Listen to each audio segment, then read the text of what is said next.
Fala pessoal, tudo bem? Vamos continuar aqui nossa aula de condicionais.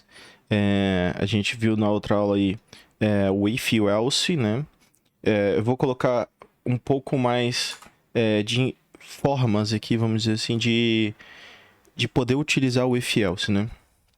Existe a forma mais recomendada, vamos dizer assim, que é essa daqui, né? Que é utilizar o if abrindo e fechando chaves aqui e o else também. A gente poderia também fazer esse mesmo código sem as barras. Qual vai ser essa diferença? Quando você tira as chaves, né? Apenas uma linha posterior pode ser escrita. Se eu escrever qualquer outra linha aqui, ele vai dar erro, tá? Então, quando a gente só vai executar uma sentença, né? Depois do if, depois do else, a gente pode não utilizar as chaves. Mas se a gente vai utilizar mais de um comando, por exemplo, se eu vou digitar aqui console, ponto, alguma coisa, eu precisaria estar com a chave para esse código funcionar perfeitamente, ok? Existe uma outra forma também de poder escrever if else,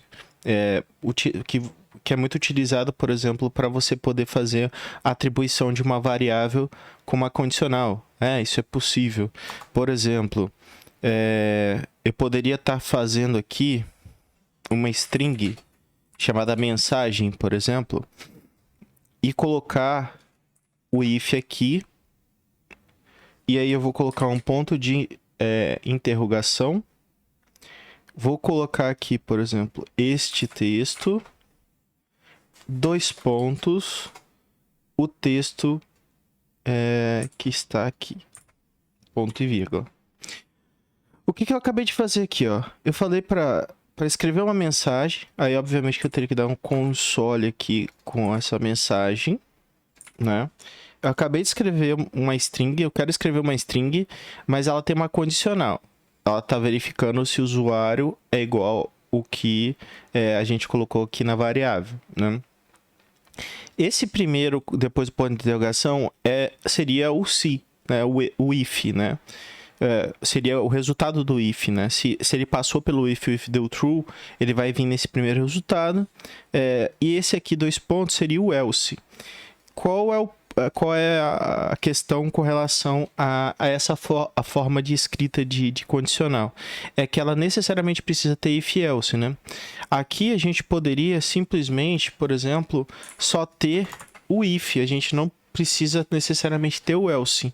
Mas nessa forma aqui embaixo, precisa obrigatoriamente ter os dois pontos como resultado da condicional para preencher como se fosse um valor default, né? Um valor padrão ali, caso não tenha.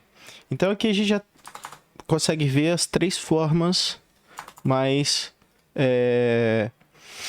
usadas aí de if else, né?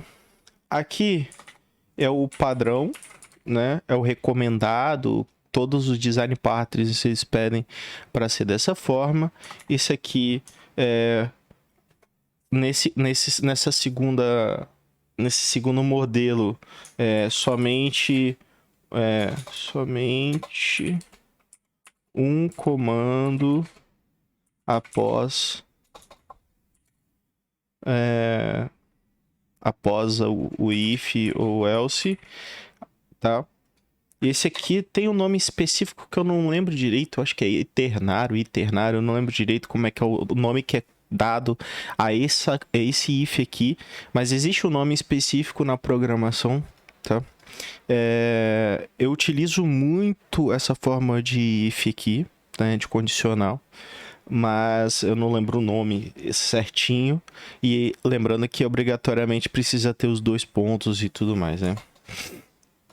E agora vamos pro switch. Quando que a gente vai usar o switch, né? O switch ele tem um padrão que é o seguinte. Vou apagar aqui. Vou dar uns segundinhos aqui para quem quiser tirar print e tal. Beleza? O switch ele é usado em alguns casos específicos, tá? Aqui eu vou colocar a sintaxe do switch. E aqui a gente vai colocando... Eu vou escrever aqui e vou explicando.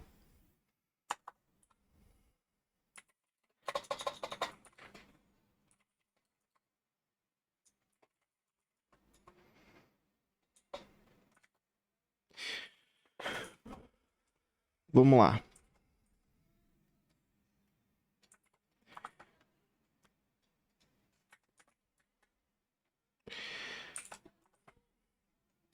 Eita, meu teclado, ele às vezes dá uma bugada numa tecla.